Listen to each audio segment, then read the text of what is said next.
ওদের বসাও, বাড়ি কিন্তু পৌঁছে দিতে হবে না, বাড়ি পৌঁছে দেওয়ার ব্যবস্থা করো, কাজকর্ম ছেড়ে বিচারে এসছে, তোমাকে একটা চাদর লাগবে, ঠান্ডা লাগছে না? সরগুলো গাড়িতে একটা চাদর আছে না, দেখো এক সেকেন্ড।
খুবই দুঃখজনক ঘটনা, একটা পরিবার সবাইকে হারিয়েছে। আমি আপনাদের সংবাদ মাধ্যমকে অনেক ধন্যবাদ এবং অভিনন্দন জানাচ্ছি, আপনারা অনেকক্ষণ ধরে অপেক্ষা করছেন। আজকে আমরা মেনলি কুচবিহার, জলপাইগুড়ি, আলিপুরদুয়ার, দার্জিলিং, কালিম্পং, দক্ষিণ দিনাজপুর, উত্তর দিনাজপুর, মালদা ও মুর্শিদাবাদ নিয়ে, মানে যেগুলো বন্যার প্লাবনে প্লাবিত হতে পারে এবং অলরেডি হয়েছে, তাদের সবাইকে নিয়ে মিটিং করলাম।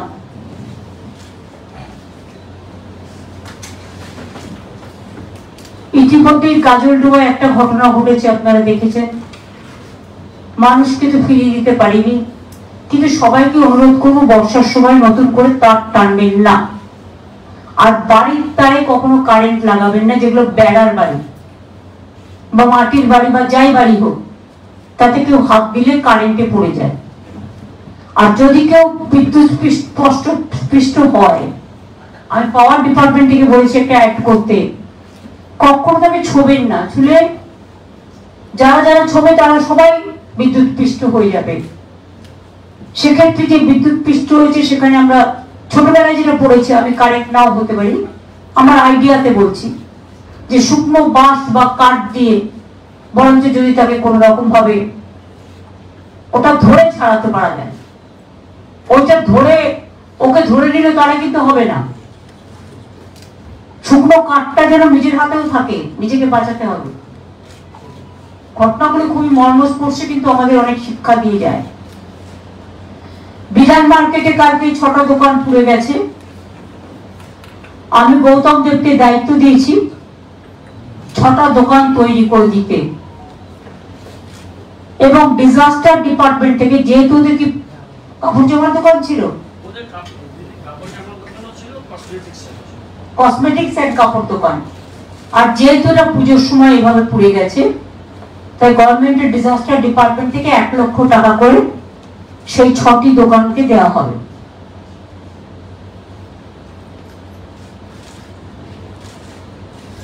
না 6টা দোকান পড়েছে আমি জানি, 23টা দোকান পড়েছে, তাহলে এটা 50,000 টাকা করে দেবো।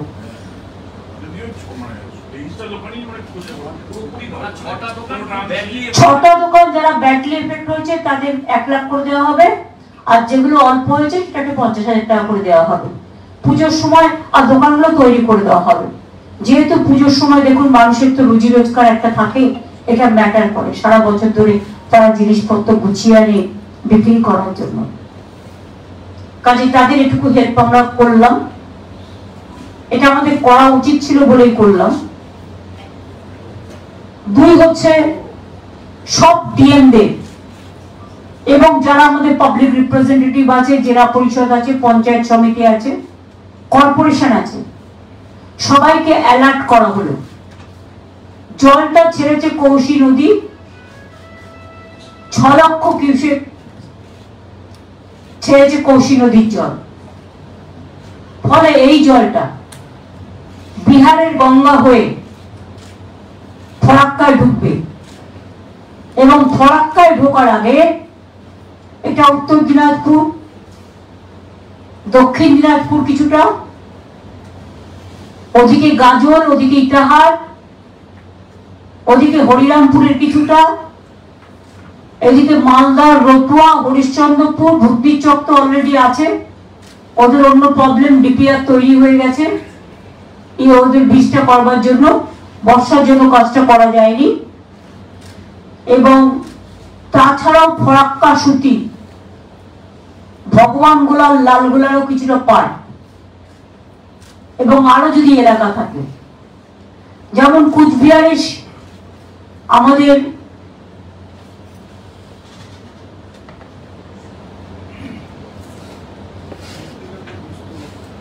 না মেকলিগঞ্জ যেমন আছে কিছুটা, হলদিবাড়ি, দিনাটা, শিকাই কিছুটা আছে, তুফানগঞ্জ, এগুলো দেখে নেওয়া হবে।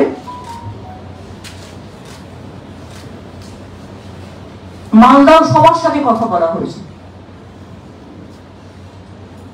ডিএম থেকে শুরু করে যারা পাবলিক রিপ্রেজেন্টেটিভ ছিল, মিনিস্টাররা ছিল, জেলা পরিষদ, সবার সাথে কথা বলা হয়েছে। বিডিও, লাইন ডিপার্টমেন্ট সবাই প্রেজেন্ট ছিল।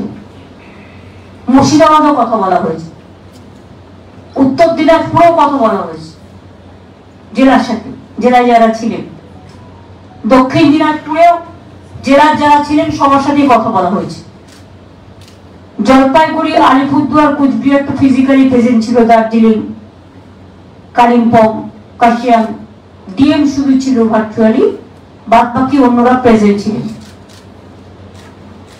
যা যা বন্যা ত্রাণে করা দরকার, যাদের ফসল বীমা মানে ফসল নষ্ট হয়েছে বা শস্য নষ্ট হয়েছে, আমাদের শস্য বীমার একটা টাইম করা থাকে প্রতি বছর 31শে সেপ্টেম্বর পর্যন্ত, কিন্তু যেহেতু লাস্ট উইক অফ সেপ্টেম্বর এই বন্যাটা আসছে, তাই ওটা আমরা এক্সটেনশন করে দিয়েছি এবছরের জন্য 31 অক্টোবর পর্যন্ত। বৃষ্টি যেই থেমে যাবে, শস্য বীমার আন্ডারে টাকাটা total government of West Bengal দেয়, চাষিদের 1 পয়সাও দিতে হয় না, তারা চিন্তা করবেন না, শস্য হোক, চাষের জমি হোক, তার শস্য বীমা আপনি পাবেন। রাস্তাঘাটগুলো একটা ইনস্ট্রাকশন আমাদের এমএলএদের এবং লোকসভার এমপিদের দেওয়া হয়েছে যে গ্রামীণ রোড তার এলাকায় এবছরটা তারা করবে, যেগুলো তারা করতে পারছে সারা বাংলা জুড়ে বলা হচ্ছে, যেটুকু তারা করতে পারছে সেটা জানাবে ডিএমদের, তাহলে আমরা যেগুলো করবো সেটাকে বাদ দিয়ে করবো, যাতে একটা কাজের ডবল ব্যয় না হয়। ঘর বাড়ি যেগুলো ভেঙে গেছে, ইতিমধ্যেই আপনারা জানেন গভর্নমেন্ট অফ ইন্ডিয়া ফ্লাডেও 1 পয়সা আমাদের দেয় না, যদিও flood control board, flood action এগুলো গভর্নমেন্ট অফ ইন্ডিয়ার অধীনে, ফরাক্কা ড্রেজিং করে না, ফলে ফরাক্কায় আরো জল জমা রাখতে পারত, যার জন্য বিহারও ডুবে, বাংলাও ডুবে, দুটো রাজ্যেরই প্রবলেম হয়। ড্রেজিংটা করলে 6 লাখের জায়গায় অন্তত 4 লক্ষ ধারণ করতে পারত, তাহলে এই জায়গাগুলো অনেকটা কম ডুবত। একদিকে পুজো, অন্যদিকে বন্যার থাবা, সবটাই মানুষের পাশে থাকতে হবে। পুজো বলে বন্যার ত্রাণে মানুষের কাছ থেকে সরে গেলে হবে না, এটাও কিন্তু একটা সেবা। সুতরাং বন্যার ত্রাণের মানুষের কাছে দাঁড়াতে হবে, পাশে দাঁড়াতে হবে। ভর্তিতেও দুজন মারা গেছে নৌকাডুবি হয়ে, তাদেরও 2 লাখ টাকা করে দেওয়া হবে। আর 2 জন পরিযায়ী শ্রমিক যারা বাইরে মারা গেছেন, একটা ডেড বডি আসতে পেরেছে, একটা পারেনি, তাদের পরিবারকেও 2 লাখ টাকা করে দেওয়া হবে। এছাড়া প্রত্যেকটা প্রাইমারি হেলথ সেন্টারে অ্যান্টিভেনাম রাখতে বলা হয়েছে, যাতে সাপে কামড়ালে কেউ যেন বাড়িতে নিয়ে অপেক্ষা না করেন। সাপে কামড়ালে সঙ্গে সঙ্গে জায়গাটা বাড়িতে যা আছে গামছা টামছা দিয়ে খুব শক্ত করে বাঁধুন। বেঁধে প্রাইমারি হেলথ সেন্টারে চলে যান, মেডিকেল কলেজে চলে যান, হেলথ ডিপার্টমেন্ট, হেলথ হসপিটালে চলে যান। ওখানে অ্যান্টিভেনাম রাখা আছে, অ্যান্টিভেনামটা দিতে হবে, তাহলে সে সঙ্গে সঙ্গে বেঁচে যাবে। কি কেউ যদি অপেক্ষা করে তাহলে কিন্তু তার সেন্স নাও আসতে পারে। জল যেমন অপেক্ষা করায় না। আমি পাঁশকুড়া থেকে ফিরছিলাম, দেখলাম ন্যাশনাল হাইওয়েটা শুকনো, 15 মিনিটের মধ্যে দেখলাম কোমর পর্যন্ত জল। জল আগুন, সাপে কামড়, হৃদরোগ, এই টাইপের কিছু অসুখ আছে। প্রেগনেন্ট মাদার, গর্ভবতী মা, তারা কিন্তু তাদের সময় মতো ট্রিটমেন্টটা করতে হয়, অপেক্ষা করা যায় না। তাতে মা এবং শিশু দুজনেরই প্রবলেম হতে পারে। জল থেকে শুরু করে, কমিউনিটি কিচেন থেকে শুরু করে, আমি নিজেও গভর্নমেন্ট ছাড়াও কিছু ড্রাই ফ্রুট বিভিন্ন জায়গায় পাঠাচ্ছি, যাতে গভর্নমেন্ট একা তো সবকিছু করতে পারে না। আমাদের পুলিশের লোকেরাও খুব ভালো কাজ করছে রিলিফে, তারাও গভর্নমেন্টের জিনিসগুলো এলাকায় এলাকায় পৌঁছে দিচ্ছেন। এটা একটা বড় কাজ, কিন্তু পুজো আসলে তাদের আবার ল অ্যান্ড অর্ডার আছে। গঙ্গার পার্শ্ববর্তী অঞ্চলে যারা আছেন, যারা জানেন জল উঠলে উঠতে পারে, এখন নেই বলে কালকে উঠবে না তার কোনো ব্যাপার নেই, কারণ যে জলটা ছেড়েছে সেটা আসতে 24 ঘন্টা লাগে। ফলে তারা যেন কালকে রাত্রি 12টা থেকে ডিএমএসপি মাইকিং করে অনেক জায়গায় লোককে শিফট করিয়েছে, এবং যতক্ষণ মহালয়ের হাই টাইড না কাটছে এবং ওয়েদার ডিপার্টমেন্ট ক্লিয়ারেন্স না দিচ্ছে, ততক্ষণ যারা গঙ্গা ভাঙন বা গঙ্গার সামনে এলাকায় বা বন্যাক্লিষ্ট অবস্থায় আছেন, তাদের বলবো প্লিজ কষ্ট করে কয়েকটা দিন রিলিফ সেন্টারে থাকুন। বাড়ি বাঁচবে বাড়ি থাকলে, জীবন থাকলে, কিন্তু জীবন চলে গেলে শুধু বাড়ি থেকে কোনো লাভ নেই। আগে জীবনটা বাঁচান, একটা জীবন খুব দামি। যারা নৌকো করে বিভিন্ন অঞ্চলে ত্রাণ দিয়ে বেড়ান, তাদের বলবো লাইফ জ্যাকেট ছাড়া স্পিড বোট এবং নৌকা ইউজ করবেন না। গত 3 দিন আগে আপনারা দেখেছেন, 4-5 দিন আগে, যেদিন আমি মিদনাপুরে ছিলাম, বীরভূমের ডিএম, আমাদের এমপি অসিত মাল এবং এমএলএ রানা, সাবিরুল ইসলাম এমপি, এরা প্রায় ডুবে গেছিল, কোন রকম প্রাণে বেঁচে ফিরে এসেছে। এই সতর্কতাগুলো দেখে রাখতে হবে।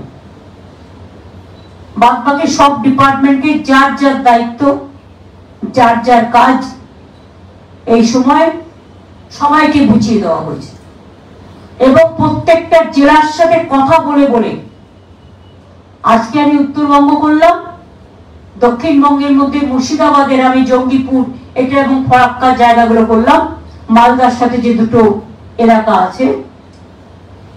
বাদ বাকি আগামীকাল আমাদের যেমন এখান থেকে ফিরে গিয়ে ক্যাবিনেট আছে পুজোর আগে, তারপরে ক্যাবিনেট কমিটি ইনফ্রাস্ট্রাকচারের মিটিং আছে, তারপরে আমরা আবার দক্ষিণবঙ্গের যে জেলাগুলো আরেকবার করে তাদের কাছে ডিটেলস খবর নেব, এখনো পর্যন্ত কি অবস্থা আছে।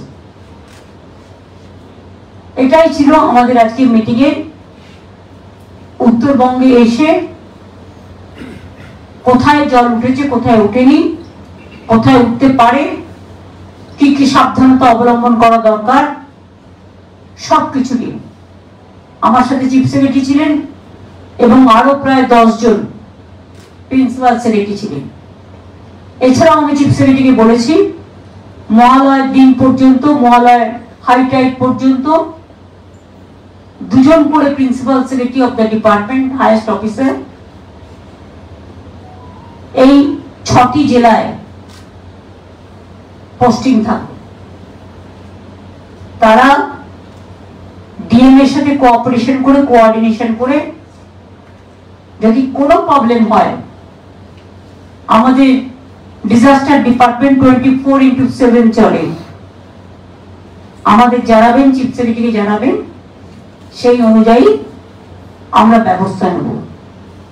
আমি এটুকু বলতে পারি সরকারের পক্ষ থেকে, প্রকৃতি আমাদের হাতে নেই, ড্যামগুলো আমাদের হাতে নেই। আমাদের দুর্ভাগ্য যে অন্য রাজ্যের জলটা আমাদের বন্যা ক্লিষ্ট করে দেয় এবং তাতে মানুষের প্রতি বছর খুব ক্ষতি হয়। চাষের জমি থেকে শুরু করে, শস্য থেকে শুরু করে, গবাদি পশু থেকে শুরু করে, প্রাণহানি থেকে শুরু করে, এমনকি আজকে আমি হরকাবানের কথাও মনে পড়িয়ে দিয়েছি, যেটা এতে হয়েছিল আপনারা জানেন, মালবাজারে। সুতরাং সবার সাথে কথা বলে আমাদের পক্ষ থেকে যা যা করণীয়, টোটাল একটা ফ্লাড নিয়ে অ্যাডমিনিস্ট্রেটিভ রিভিউ মিটিং হয়েছে এবং আশা করি প্রত্যেকে এটা দেখবেন এবং তারা দেখছেন অলরেডি, আরো দেখবেন ভালো করে। কোন রকম অসুবিধে হলে পশ্চিমবঙ্গ সরকার সবসময় মানুষের পাশে আছে, মানুষের সাথে আছে। ওটা বলা হয়েছে 10 নম্বর জাতীয় সড়ক, 15 নম্বর জাতীয় সড়ক, এগুলো সেন্ট্রাল গভর্নমেন্টকে বলা হবে, যেহেতু এটা ন্যাশনাল হাইওয়ে আন্ডারে পড়ে। আর যে জায়গাগুলো ধস নেমেছে, বিশেষ করে সিকিম কানেক্টেড, এটা আর্মিকে বলা হবে, কারণ ওই রাস্তাটা না থাকলে আর্মির পক্ষে সিকিমটা ডিসকানেক্টেড হয়ে যাবে আর আমাদের লোকেরাও আটকে যাবে। ওটা আর্মির সাথে কথা বলতে বলা হয়েছে, সিএস কথা বলবেন। এই পর্যন্ত আজকে আমার প্রেস কনফারেন্স ছিল রিগার্ডিং প্ল্যান্ট। আপনাদের সকলকে অনেক ধন্যবাদ। আশা করি এর বাইরে ফ্ল্যাট রিলেটেড কোয়েশ্চেন করতে পারেন, আর অন্য কোনো কোয়েশ্চেনের রিপ্লাই আজকে আমি এখান থেকে দেব না।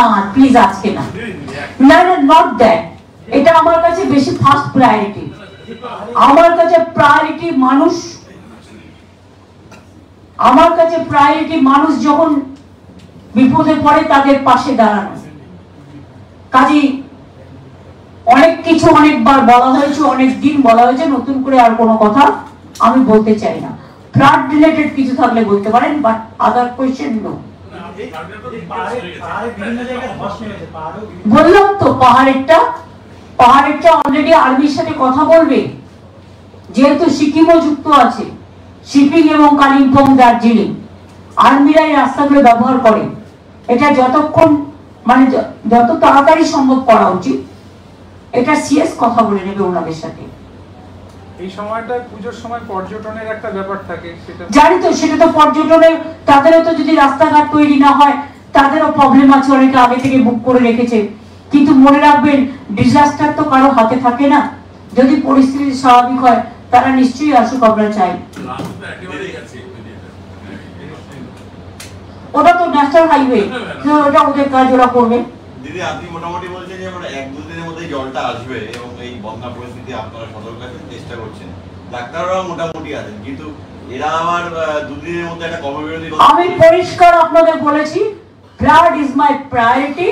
Without this priority, I am not going to comment anything about any other issue. Thank you so much. Ma'am, Ma'am, it would be kindly to initiate क्या आप मैम ले रहे हैं? This flood, Bengal have become the flood affected area like anything. South Bengal was affected earlier because of DVC water. More than 5 lakh cubic water they have released without our knowledge. So Bardhaman, Birbhum, Midnapur, East, West, Jharkhand, Patli, Howrah, Hooghly, it was totally affected. And now because the release of 6 lakh cubic water from Nepal, Kosi River. Now North Bengal is totally affected. And Farakka, there is no dredging since 20 years after the Farakka water agreement. If the dredging is there, or what we say the desiltation, then they should have preserved 4 lakh cubic water more. Then the public should not have suffered. But our unfortunate part is Bengal is always neglected. Deprived. But whatever we can do, we are doing our best from the state government side. And I thanks to all of you and our common friends who are helping the flood affected area people. Though our puja is coming, of course it's a big festival for Bengal. We want peace should be maintained everywhere, but in flood affected area, simultaneously let the puja go on, the club will do it, and at the same time our request would be to our people and the common people to be with the flood affected people, because that is our priority area. Thank you so much. You have written 2 letters to the Prime Minister, so did you get any response from them? Nothing. If I write a letter to Prime Minister, their State Minister give me reply. And that is also not correct. I recorrect it and again send this letter to Prime Minister. Only Bengal, they have not received flood relief fund. You have seen it in the budget. Ma'am জাতীয় সড়ক নিয়ে loss দিয়ে permanent solution, কারণ একদিকে রেলের tunnel, অন্যদিকে NHPC যে বিদ্যুৎ প্রকল্প, That the Chief Secretary has been authorized to take up the matter with the central government. তিস্তাকে ব্লক করে মাইনিং হচ্ছে ম্যাম, সেখানে ক্র্যাশার বসানো হয়েছে, একদিকে তিস্তাকে ব্লক করে, এটা কি বলবেন? একটা সাইডে তিস্তাকে বন্ধ করে দেওয়া হয়েছে। That railway is doing, so Econ is railway organization. So I will request the Chief Secretary to take up the matter with them, because they cannot block the water flow of water. Thank you. দিদি কালকে কিছু কর্মসূচি থাকছে কেন? না গো, কালকে আমার ফিরে যেতে হবে। তার কারণ হচ্ছে আমার ক্যাবিনেট আছে, পুজোর আগে লাস্ট ক্যাবিনেট, এবং ক্যাবিনেট অন ইনফ্রাস্ট্রাকচার আছে। তারপরে আমার আবার দক্ষিণবঙ্গের বন্যার সমস্ত মনিটরিং করতে হবে। আর উত্তরবঙ্গ তো চলবেই। আমাদের অফিসারদেরও আমি রেখে গেলাম, ডিএমএসপিরাও করছে, আমাদের যারা পাবলিক রিপ্রেজেন্টেটিভ আছে তারাও করছে, জেলা পরিষদ, পঞ্চায়েত সমিতি, কর্পোরেশন সকলকেই অর্ডার দেওয়া হয়েছে।